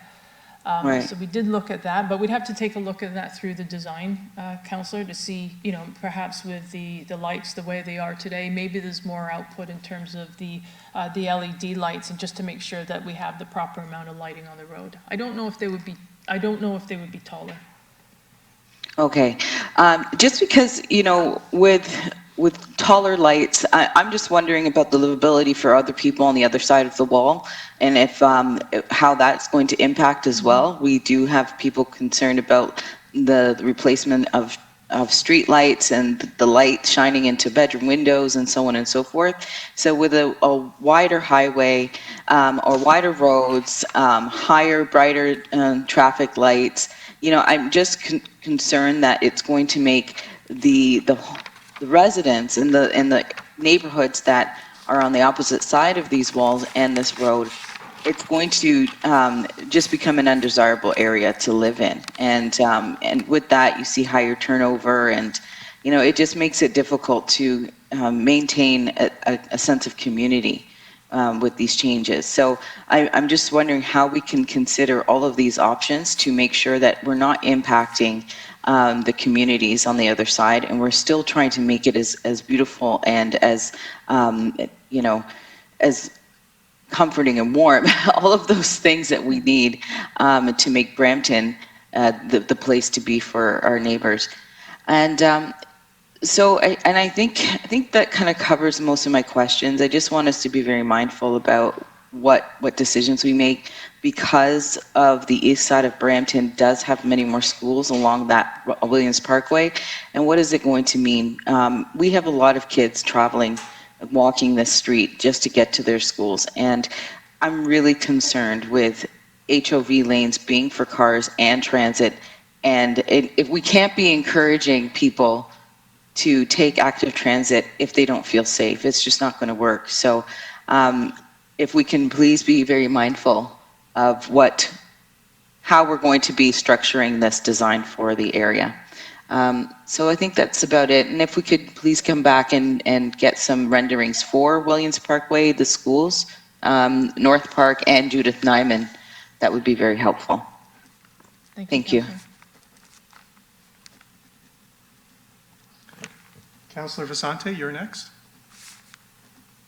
Thank you, Mr. Clerk. Thanks everyone for the presentation and listening to the questions so far. It's been very interesting and I think very good that we're going through this process. I think the only reason really why we are here today, because we've seen road widenings happen before, but never were we put into a position where we had to really question what we're doing. If this was a 50 meter or 56 meter wide corridor, it probably would have already happened. The idea of cramming 6 lanes into a 36 meter wide corridor is, I think, what is really causing us to have issue here. Williams Parkway was built a long time ago, and I guess the planners at that time didn't foresee the kind of traffic issues that we have today. And we are trying to deal with increased traffic and trying to figure out how to best do that while prioritizing pedestrians, cyclists. So in our conversations, both Councillor Santos and I, when we met with you, Jane, we had talked about the opportunity that exists for us to improve the flow of traffic through the Williams Parkway corridor with the 4 lanes that are there. It's been my personal observation. I think everyone who's been on Williams Parkway has seen this. As I perceive the problem, it tends to be more of a bottleneck at the intersection. And, you know, because when you're away from the intersections, traffic is moving, but then it tends to bunch up at the intersections in large measure due to the fact that cars are queued to turn left and right at the intersections themselves. And so when you look at option 3, and sorry, option 2, can we put option 2 up on the screen? You know, when I look at this cross section, I see the opportunity, given the size of that center median, to do a lot of good work to improve the flow of traffic through the intersections themselves. And Jane, I know we had asked if staff could consider how increasing the size of the turn lane storage, I guess as you call it, the turning lanes, the number of cars that can be queued in a turning lane, would that alleviate a lot of the bottlenecks that we tend to see happening at these intersections? Not just for the left-hand turn lane, but for the right-hand turn lane. And there wouldn't be a need to go to 6 lanes. All you need to do is to redefine the use of space at these intersections. And as I understand it, this problem with the DCs and how DCs can be used, as far as I'm concerned, if you're moving the curbs around to improve the flow of traffic, and the reason why we have increased flow is due to growth, then we could have 4 lanes of traffic, we could have active transportation corridors, better pedestrian corridors, we could improve the rate of flow of vehicles through these intersections, and we could have that paid for mostly through the DCs and not through tax funding. And so I'm wondering where staff is at with those requests that we made when we had some of our previous discussions around this. So Councillor Vicente, in terms of the, when we first started looking at some options, with the traffic reassessment, one of the things that we did look at was just doing intersection improvements. And now I'm not familiar with the details of what that included, but we were trying to make sure that we were being as efficient as we could at the intersections for the reasons that you just mentioned. And the results of that were that, that it wasn't going to provide as, I think there was a marginal increase in the efficiency of the road, but not enough to warrant doing just the intersections. I'd have to just double check to see. I know with these options here, we do, with option 1, for instance, we are including, you know, left-hand turn lanes at all of our major intersections. In some cases, double left turn lanes for some of our busiest intersections, such as Main and McLaughlin. For the other ones, you know, we can look at an opportunity to maybe increase the storage, but I think when that was looked at originally, that was not going to provide as much relief from the congestion that we thought. I'm just wondering if Vishnu's on the line. Vishnu.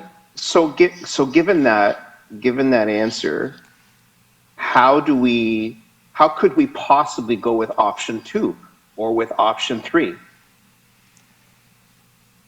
Well, with option 2 and option 3, I mean, we can look and see if there's anything we can do with the intersections, because at this point, I don't believe we're increasing the any left-hand turn lanes or anything like that. We are going to do signal optimization, which is what we had committed to.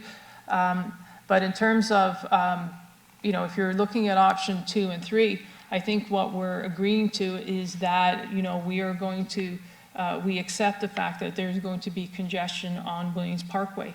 And it's perhaps that congestion on some of these bigger roads that will force people to make different decisions in terms of how they want to travel around the city. Mm-hmm. But then we bump into this issue where the DC funds cannot be utilized, and the majority of the cost, although the project would cost less, would be tax-based. And I think that we're missing an opportunity to redesign these intersections to make them work better, along with the improved signals, still allow for active transportation, and because you are essentially redefining the space, moving curbs around due to growth, DCs pay the bill. And I know that we had brought this up before, so I think that that's something we have a duty to look at. Councillor Vicente, if you don't mind, I was wondering if Vishnu Parajuli's is on the line. I know that Vishnu, you did some, I don't know if there's any more details that you can share about the intersection improvement assessment that we did. Yeah, thank you, Jane. Hi, Councillor Vicente and everybody. So as part of this traffic reassessment exercise, we looked at the intersection improvement as a standalone option that included the signal coordination along the corridor in order to move the traffic more efficiently. And the result of that exercise was, as Jane mentioned, there was some marginal improvement as a result, because there are some other priority corridor. Even if you do the signal coordination, you have competing corridors as a cross the street, for example, here in Ontario, and those. They are constrained in terms of signal coordination, and as well, we try to move around curbs to improve or lengthen the size of the turn lane. Those exercises were looked at as part of the traffic reassessment. Yes, there is some marginal improvement, but not to the level of service that we're expecting. Okay, so given that there was, if I may, given that there was some marginal improvement, why are we eschewing that opportunity on option 2 and option 3, and instead looking at just option 1 which obviously allows for more lanes, but then restricts all of the space that you would need to allow for all of the other uses that we would like to see on this corridor, given the restricted size that we have. If we were, again, if we had 56 meters, we might not even be talking here today, but we're dealing with just 36 meters. So does it not make sense to try to maximize those types of improvements, keep things to 4 lanes, allow for the active transportation and the pedestrian corridors, and at any rate, like, you know, we're just working with Williams Parkway, like we're not dealing with Main, like, you know, for example, Main Street is a very busy north-south corridor. We're looking at how can we just get more cars to flow through these intersections, because really that's where the bottlenecks are. The bottleneck doesn't exist on the you know, the other portions of the corridor where we have 4 lanes now.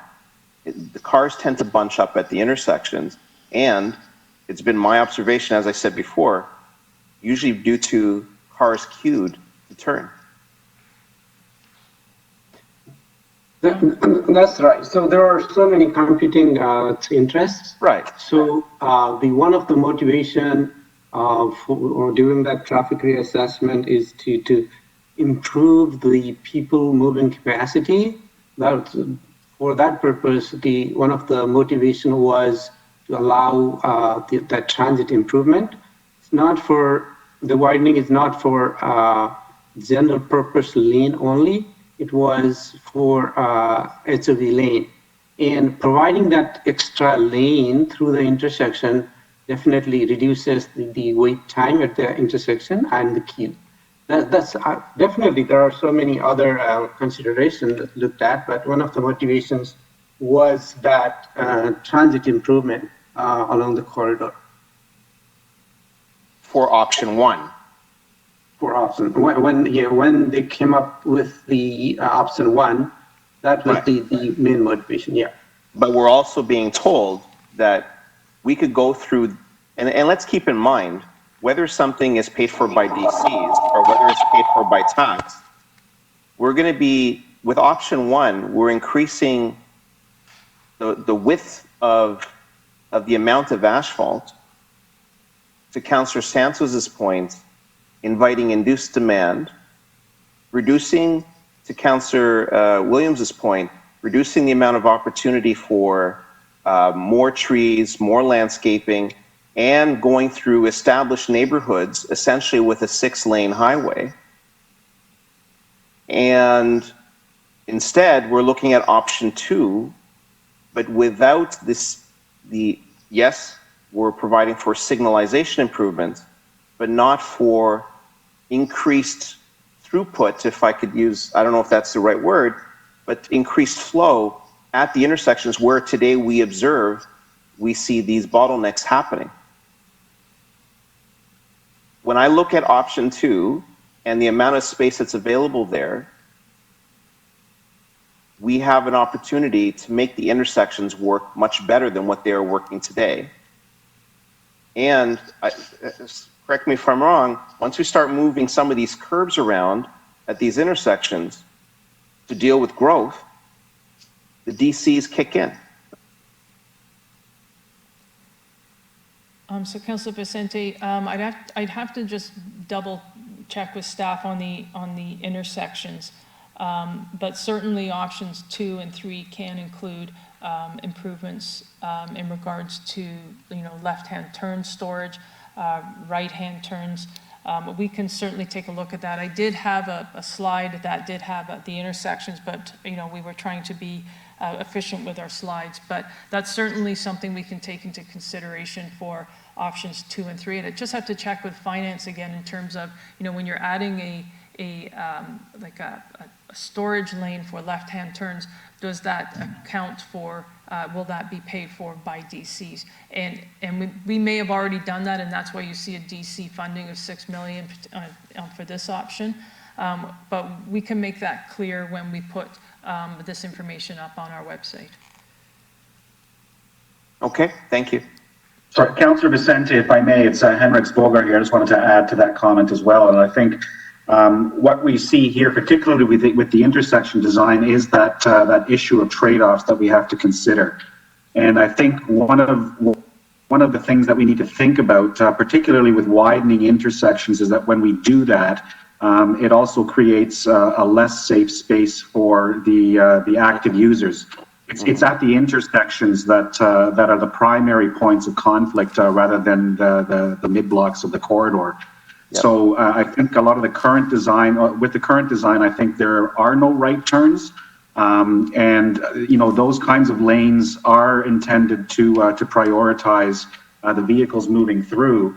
The problem with things like exclusive, particularly in the right turn example, is that's where you get a lot of those the pedestrian vehicle conflict points, vehicle cyclist conflict points. But it is something that we're discussing and that we're trying to work through, and there probably are reworks to look at for those intersection options. And, you know, and I can certainly see that and appreciate that you might have to get rid of something at the intersections. And in this case, I think where you would forego is on the landscaping, right? Because when you look at this cross section under option 2, just at the intersections, you wouldn't be able to have all of these elements, right? But in that center median, you would be able to allocate for much longer turn storage. On the outside median, you would not have the landscaping so prominent, but you would still maintain the space for pedestrians and cycling, which is essentially a multi-use path, as I see here, right? And again, you're going through this exercise not because you want to, but because growth has asked you or has forced you to do this. And so then the DCs would be able to be used. Oh, agreed, Councillor. Okay, thanks. Thank you, Councillor. Councillor Bowman?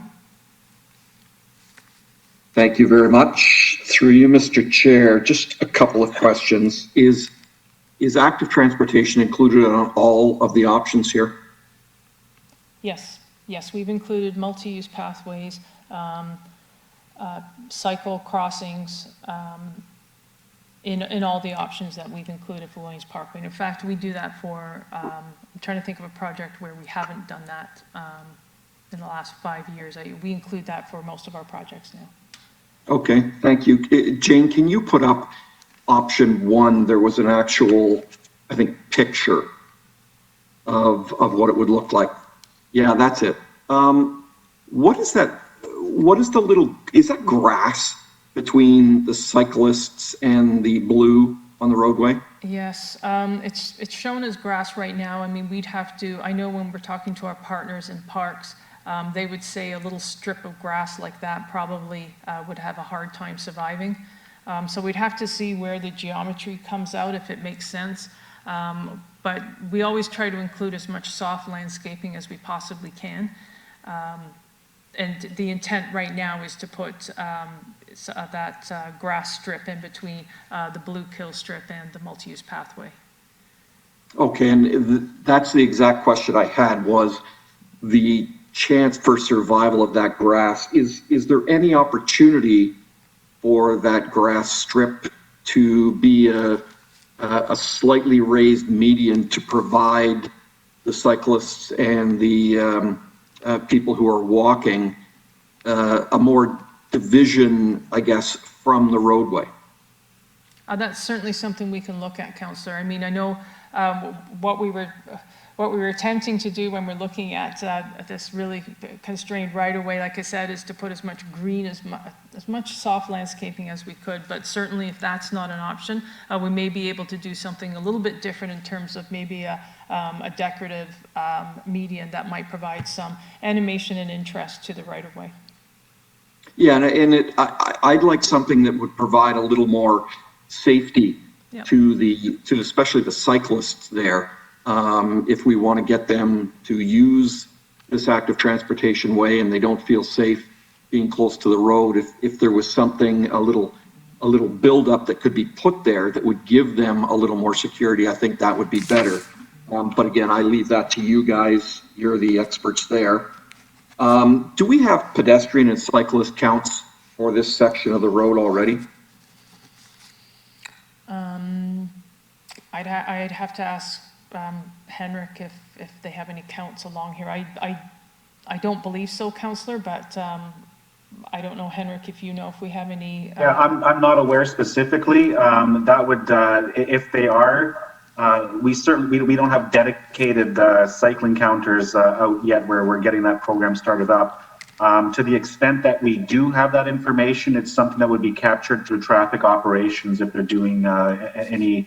I guess they'd have to probably be manual counts. I don't think the automatic traffic recorders would capture the bikes and peds, but I don't know if anyone from Ops is able to elaborate further on that. Okay, the reason I'm asking is because we're looking at the traffic patterns and we're anticipating what 2041 is going to be. I'd like to also look at the active transportation patterns and come up with a number of what that might look like as well, if that's possible. Jane, how far are we along on this project now? The design, well, after we did the traffic reassessment, we had proceeded with the design that looked like option one, up to about 60%. And then there started to be some concerns about what Williams Parkway was going to look like, so we put a stop to that because we didn't want to continue down a path that wasn't palatable to everybody. So we would be waiting for direction until September before starting that up again. Okay, and when we look to the future, 2041 seems like a long way away, but at the rate that the city has been growing and at the rate the traffic has been growing, I would anticipate that those numbers are probably going to be a lot larger in reality than what we're predicting, and a lot sooner. And that's just from seeing how fast the city has grown already. So the option of transit, like transit is going to be on those lanes. Any other option other than one, transit is going to be in the lanes with those cars, correct? Correct.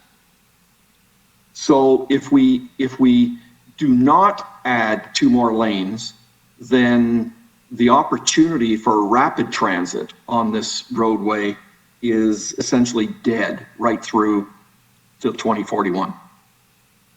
And that's true. And when we were talking to transit, though, they're, and I don't know if anybody from transit's on the line, but when we had talked to transit about this corridor, they do not have any plans for a Zoom corridor or a BRT along here. So we were not providing an HOV lane and transit lane specifically to accommodate transit's needs going forward, but it did make that transit service more efficient on Williams Parkway for the very reason that you just said, because otherwise that bus would be stuck in the same traffic that everybody else would be along that road.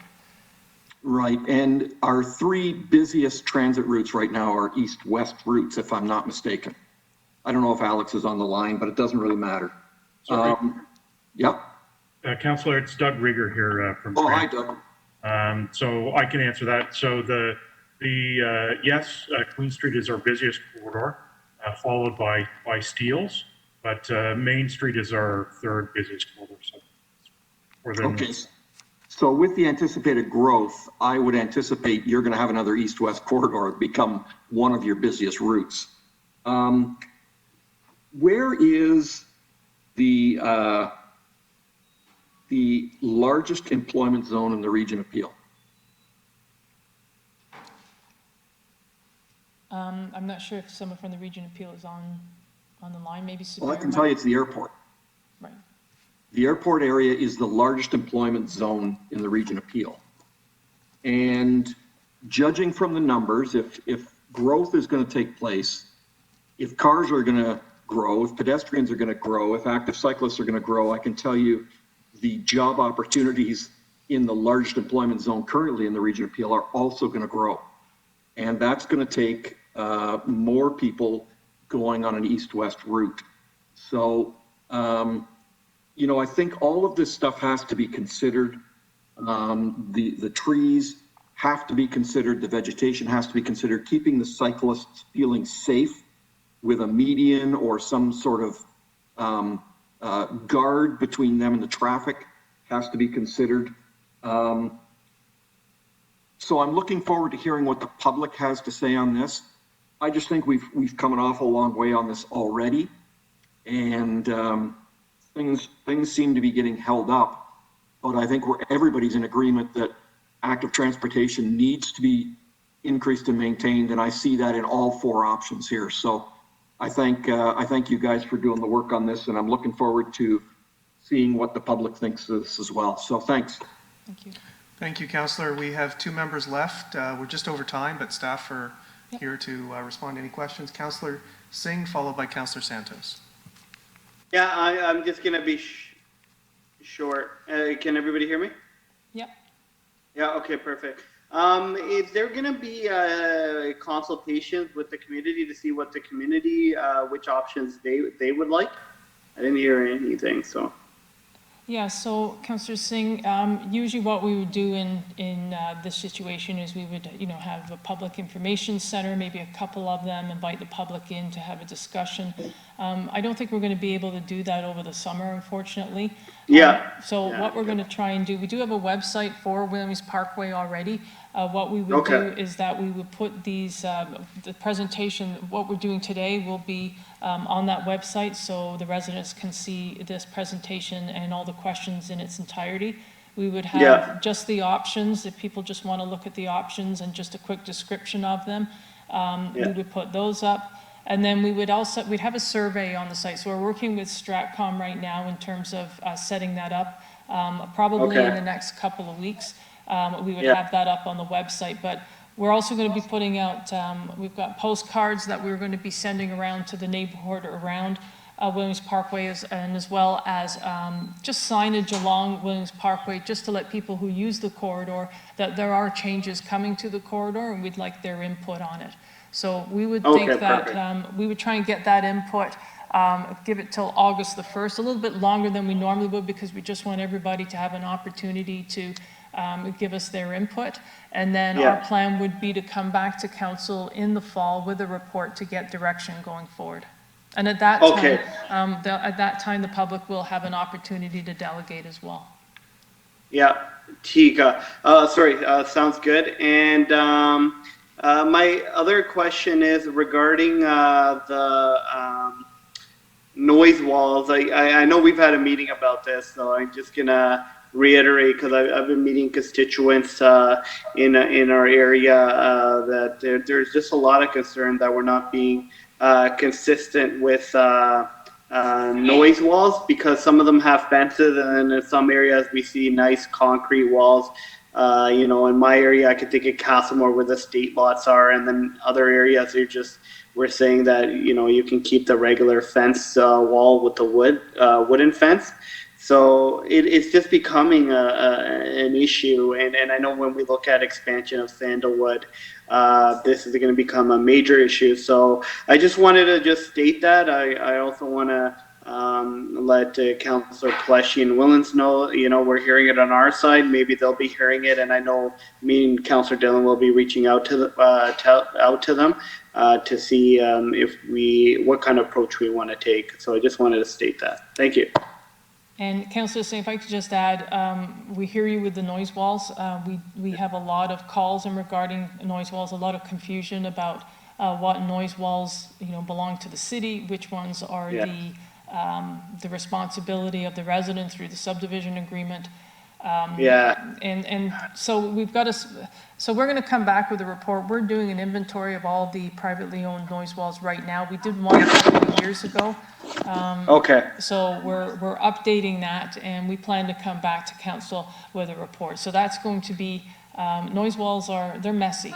Yeah, They're messy, Yeah. and we need to be Yeah. able to sort it out in order to be able to give our residents some choices in terms of how they deal with the noise walls. Some of them we might decide that we're going to take them all over, but that will be, that's again, a big increase to tax funding that we're going to have to accept. Of course. But there might be some other options we might want to just take a look at in terms of moving forward. But certainly, I agree with you.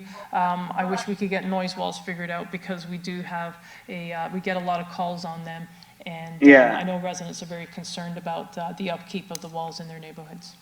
Exactly. Okay. All right. Thank you. Thank you. Councillor Santos? Thank you. Through Chair, I just wanted to follow up on Councillor Bowman's comments and questions regarding active transportation, pedestrian and cyclist usage on the existing Williams Parkway corridor. I use it sometimes with Lennon when we are riding around the city, and I can say that that sidewalk that's currently there on Williams Parkway is kind of used as a makeshift multi-purpose trail, because cyclists will not cycle beside the cars on Williams Parkway, even though Williams Parkway is an excellent route for cyclists to actually take. It is incredibly unsafe at the moment with 4 cars of traffic across that particular road. Now, putting it to a multi-use trail next to 6 lanes of traffic and maybe just increasing that active transportation space just slightly relative to the existing sidewalk, I don't think is going to make it feel any more safer than what it feels like right now. Maybe just slightly, but not significantly. And so I just wanted to make that point. The other point I wanted to make is that council has prioritized expediting the BRT on Queen Street. And we've also, in the past budget, approved increasing the route to the airport, very specifically because of the reason that Councillor Bowman has brought up. So, you know, I'm not saying one thing over another on the options. I am very much looking forward to the public and getting their feedback. Also recognizing we're probably in that feedback going to get a lot of comments about the noise wall. And I think we need to share that noise wall is a sunk cost. It's done. It was a decision that was made in the previous term. It's done. There's nothing that we can do about that noise wall. But I believe that residents should be seeing the bigger picture in terms of the number of trees that were lost because of the construction of the noise wall, and how many more trees and green space will be lost based on the various options that are being presented. Those are just my final comments. Thank you. Thank you, Councillor. And I see there is a comment in the chat box from Councillor Vicente asking if will option 2 include what we discussed today in terms of intersection improvement work. I can double check with that, Councillor Vicente. It's hard for me to imagine that we wouldn't include some sort of intersection improvements with options 2 and 3, and if they don't, we can certainly take a look at that and make sure that that's outlined properly on the website. And Councillor Vicente also says, and recalculation for development charges. We can look at that too, yes. So that concludes the workshop. I don't know if staff have any wrap-up comments they'd like to make before we end this session. I didn't plan any, but I just want to thank everybody for joining us today. I know that there was a lot of work that went in through staff.